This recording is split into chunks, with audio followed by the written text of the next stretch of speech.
Bismillahirrahmanirrahim. Assalamualaikum warahmatullahi wabarakatuh.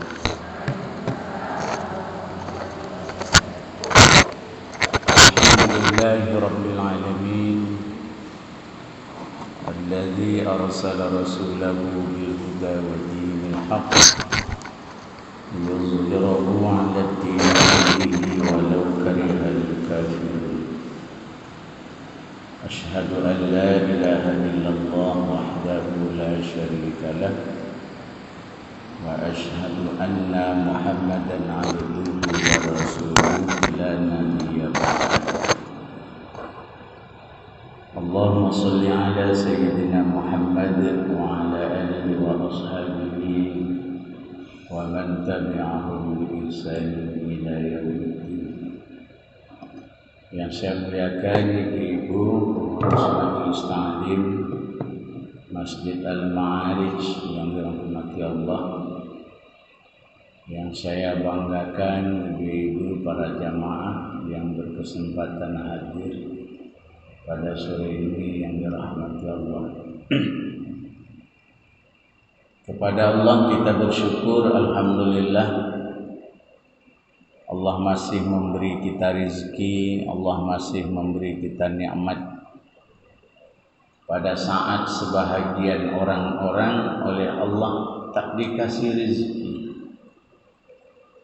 atau mereka dikasih rizki tapi merasa tak puas dengan rizki yang Allah berikan, sehingga orang-orang yang seperti ini, ibu-ibu, susah untuk berbagi, sulit untuk saling memberi. Kenapa? Karena Allah pun memberinya sedikit, sehingga kalau diberikan lagi kepada yang lain, dia merasa rezekinya terkurangi. Maka beruntunglah kita hari ini yang oleh Allah masih diberi rezeki, masih diberi nikmat, dan kita merasa cukup dengan nikmat yang Allah berikan kepada kita. Kalau dihitung jumlahnya, Bu, mungkin taklah besar kali, tapi yang tak besar itu cukuplah untuk kita memenuhi kebutuhan hidup kita sehari-hari. Mudah-mudahan rezeki ibu, rezeki saya yang diberikan oleh Allah, di dalamnya ada keberkahan. Salawat dan salam kepada Rasulullah Muhammad sallallahu alaihi wasallam. Allahumma salli ala sayyidina Muhammad wa ala ali sayyidina Muhammad. Kecintaan kita kepada Nabi melebihi kecintaan kita kepada yang lain. Baik suami, baik istri, baik anak, jabatan, kedudukan, harta benda, usaha, bisnis yang kita punya, itu tidak boleh melebihi kecintaan kita kepada Rasulullah Muhammad sallallahu alaihi wasallam. Maka kecintaan kita kepada Nabi melahirkan wujud melalui bahasa. Bahasanya apa? Bersolawat kepada beliau. Apalagi ibu-ibu bersolawat di hari Jumat pada Sayyidul Ayyam, penghulu pemimpin dari hari. Hari yang paling bagus itu, Bu, adalah hari di mana pada hari itu terbit matahari. Di hari Jumat itu hari paling baik. Kalau hari Sabtu ini ya hari biasa saja. Kita beramal dikasih pahala memang selain dari hari Jumat, tapi hari Jumat itu berbeda dengan hari-hari yang lain, baik dalam hitungan amal ibadah maupun dalam hitungan muamalah. Maka beruntunglah ibu yang kemarin melewati hari Jumat lalu memperbanyak amal pada hari Jumat itu. Hari Jumat itu juga, ibu, di dalam hadis itu dijelaskan kiamat itu besok datangnya Jumat.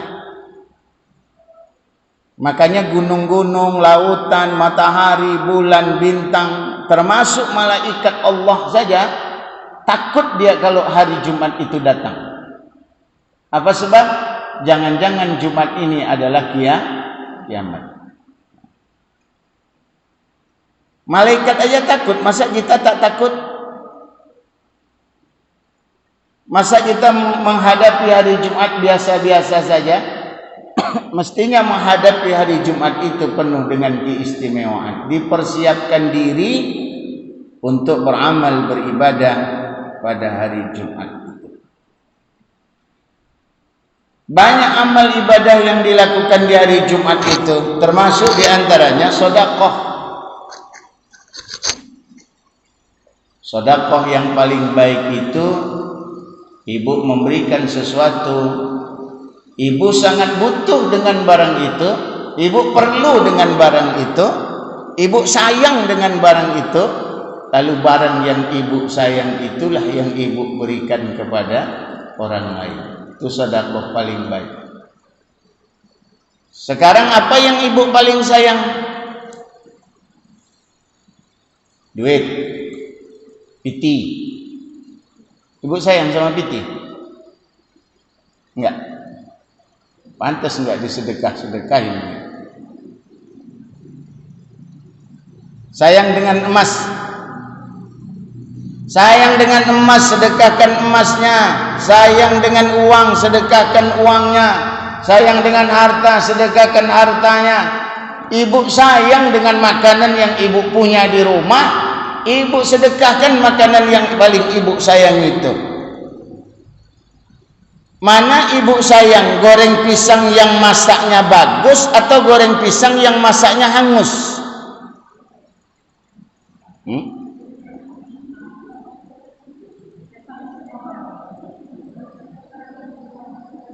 Yang paling ibu suka goreng pisang yang masaknya bagus, matangnya ibu goreng bagus, atau goreng pisang yang ibu masak matangnya hangus?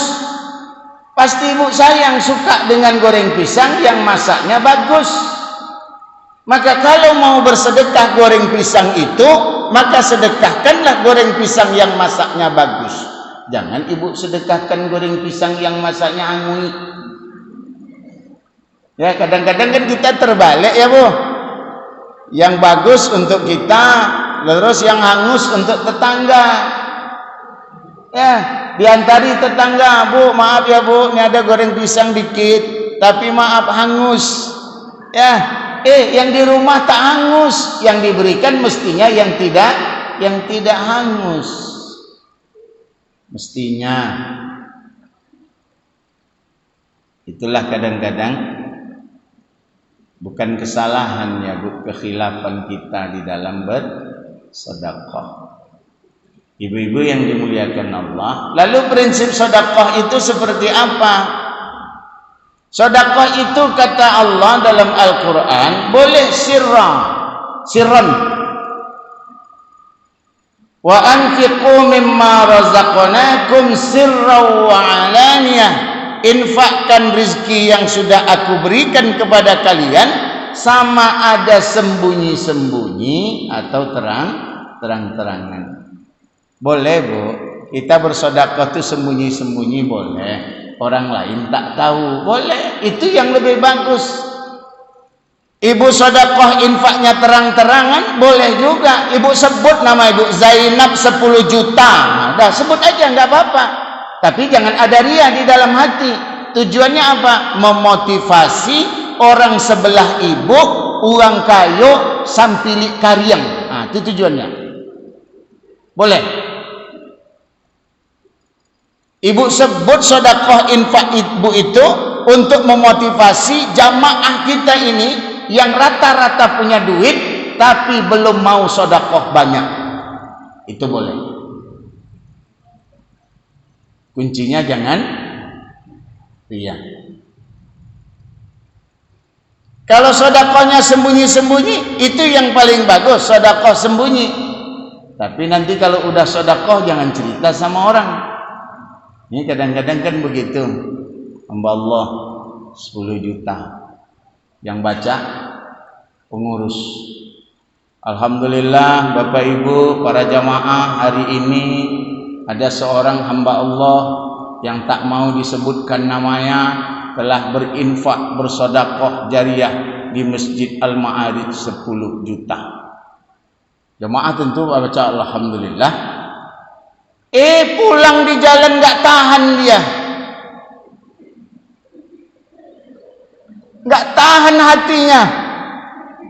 Menanggung beban 10 juta ni enggak tahan dia. Akhirnya cerita sama temannya. Oh bedek kau siapa uangan 10 juta tadi tu. Enggak beden tu kak. Den tu.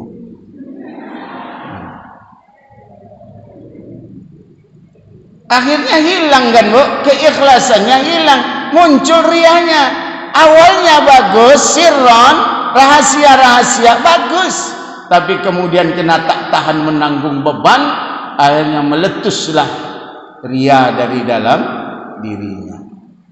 Ibu-ibu yang dimuliakan Allah Subhanahu wa taala, pesan Rasulullah Muhammad sallallahu alaihi wasallam, ya Ali, wahai Ali. Ali ini bu sahabat Rasul, Ali ini sepupunya Rasul, Ali ini juga menantunya Rasul. Ayahnya Ali Abu Talib berkakak beradik dengan ayahnya Rasul, namanya Abdullah, kakak beradik. Ya bu. Nah jadi kalau kita apa namanya itu? Sepupu kalau kami orang Melayu. Kalau bahasa ibu apa tuh? Ayawa aja kakak. Anak mama. Iya anak mama tuh. Yalah anak mama lah. Kalau anak bako? Kalau anak bako bu? Gak tahu. Ibu ni rata-rata kan orang Tapanuli nak. Makanya tak tahu juga anak bako. Ya bu. Maka ada istilah pulang ke bako ya bu. Allah alam bisawab. Ya. Rasulullah berpesan kepada Ali, ya Ali, wahai Ali, sadaqatus sirri tudfi'u ghadabar Rabbi. Wahai Ali, sedekah dengan cara sembunyi-sembunyi itu akan menutup. Sedekah yang dilakukan dengan sembunyi-sembunyi itu akan menghapus. Apa yang dihapus? Ghadabar Rabb, kemurkaan Allah. Kita sedekah sembunyi-sembunyi yang mestinya Allah murka di kampung kita ini, dengan adanya orang yang bersedekah diam-diam, murkanya Allah itu tertutup dengan sedekah yang dilakukan oleh seorang hamba dengan diam-diam. Rasulullah dalam hadisnya mengatakan, kalau kamu memberi dengan tangan kanan, maka simpan tangan kirimu ke belakang. Tapi bukan berarti begini ya bu, waktu ibu ngasih terus yang kiri dilipat gitu, tidak begitu. Ya, pada saat kamu memberi dengan tangan kananmu, kamu ngasih dengan mukamu, lalu belakangmu jangan tahu. Artinya apa? Satu, kamu jangan riya. Kalau udah ngasih, kamu jangan riya. Yang kedua, kamu kalau ngasih jangan menyesal. Awalnya ikhlas ibu ngasih, tapi kemudian di belakangnya menyesal. Apa dia banyak bono dia nagih tadi gak ya? Kok separuh aja dia nagih tadi, kan pulang dari wirid masih bisa beli bakso gak 5 bungkui. Itu tangan kanan memberi, tangan kiri ikut campur. Mestinya pada saat tangan kanan memberi, tangan kiri tidak ikut campur. Jadi ibu-ibu, orang yang bersedekah dengan diam-diam, sembunyi-sembunyi, murka Allah akan diurungkan, akan diundurkan. Tak jadi Allah marah dengan makhluk hambanya ini. Satu, itu rahasia sedekah dengan sembunyi-sembunyi. Wa tajlibul barakah. Sedekah yang dilakukan dengan sembunyi-sembunyi ini akan mengundang barakah Allah Subhanahu wa taala. Apa barakah itu? Barakah az-ziyadah. Al-barakah az-ziyadah. Barakah itu artinya nambah. Jadi ibu kalau sedekah 10.000, insya Allah 10.000 itu akan diganti oleh Allah dengan berlipat ganda. Bisa saja Allah menggantinya dengan uang yang lebih banyak jumlahnya dari itu, atau Allah ganti uang yang ibu kasih itu dengan bentuk yang lain. Mungkin ibu lagi sakit lutut, samurek, dah cari ubek situ ndak je sehat, cari ubek situ ndak je sehat dong. Datang ke Tompe apa tu ndak je sehat, datang ke Maitek tu ndak je sehat dong. Datang ibu ke Ma'arif, memasukkan piti dalam dalam bakul 10.000. Lah 10.000 ome-ome lebih tidur, berkimuk-kimuk. Saya tanya sama ibu, ada ibu masukkan uang di situ, ibu baik-baikkan uang. Ibu masukkan 1 lembar utuh, nampak ibu masukkan. Setahu saya lirik-lirik ibu kalau masukkan duit, ibu genggam duit itu. Ya bu, itu tanda ibu kimuk-kimuk piti itu. Makanya piti-piti yang di masjid kan ndak ada nan sehat no. Rata-rata piti sakit sodo. Ya bu, ada piti nan hancaan, piti buuk sodo. Ibu masukkan uang 10.000 sedekah di masjid ini, tak sadar sehari 2 hari berikutnya lutut ibu itu sembuh, tak ada obatnya. Lutut itu kok sehat ya, padahal tak ada makan ubek, tak ada buik, apa dia sehat ya? Rupanya barokah uang 10.000 itulah yang membuat asam uwek ibu itu sehat. Ya bu, makanya yang asam uwek tu,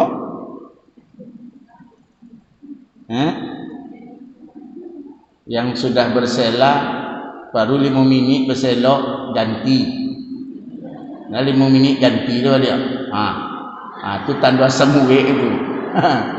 Ya bu, yang lah berganti-ganti duduk tu banyak-banyak sedekah, untung sehat. Ya bu, saya kalau nengok ibu yang lututnya sakit, tengok aja lah kalau duduk kojak-kojak berpindah, kojak-kojak berubah, kojak-kojak itulah semua itu. Iya kan bu? Warizqul katsir, sedekah yang sembunyi-sembunyi itu akan mendatangkan rizki yang banyak, rizki yang bermanfaat. Makanya ibu-ibu kalau cerita barokah ini bukan hanya masalah harta saja bu. Ibu dulu waktu kecil kalau makan, sedang makan, berserak nasi itu ke lantai, 5 basawang kampar, 5 tu jatuh ke lantai. Apa kata mak kita? Ambil nak makan. Apa gitu? Barangkali yang jatuh itulah yang ada barokah. Nasi yang jatuh ke lantai yang ibu ambil itulah yang barokah. Yang sepiong tadi itu ndak ada barokah do, bu. Kalau ibu makan dan sepiong tadi itu ini kan polu sodo besok pagi. Tak ada nan jadi dagyong do. Tu mana nan jadi dagyong? Nan sebuah nan jatuh di ke lantai nan ibu ambil tadi itu nan jadi dagyong.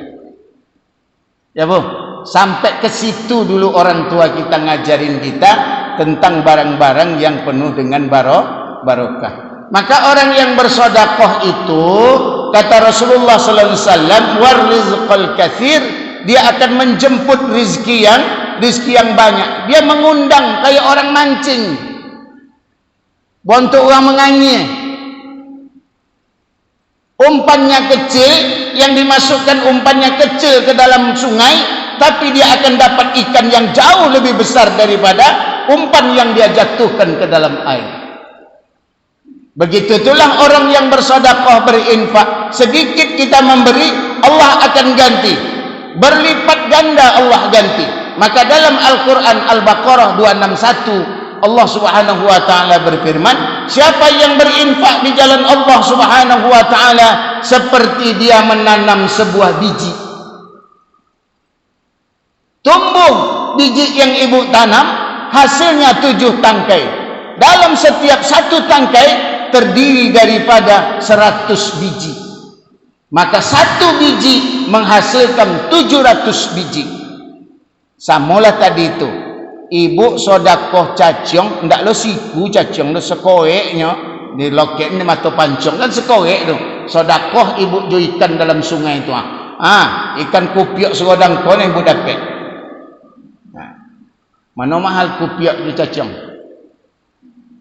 Ya bu, maka bersedekahlah di jalan Allah Subhanahu wa taala supaya rezeki yang banyak itu akan kita dapatkan. Wa bakir bis sadaqah, lalu kemudian oleh Rasul kita disuruh bersegera dengan bersedekah. Fa innal bala, sesungguhnya bala itu yanzilu qablal bakur, bala itu turun sebelum datangnya waktu subuh. Musibah itu biasanya Allah turunkan sebelum datang subuh. Umat Nabi Lut ditulungkupkan Allah sebelum subuh. Kaum Ad, kaum Soleh rata-rata sebelum subuh.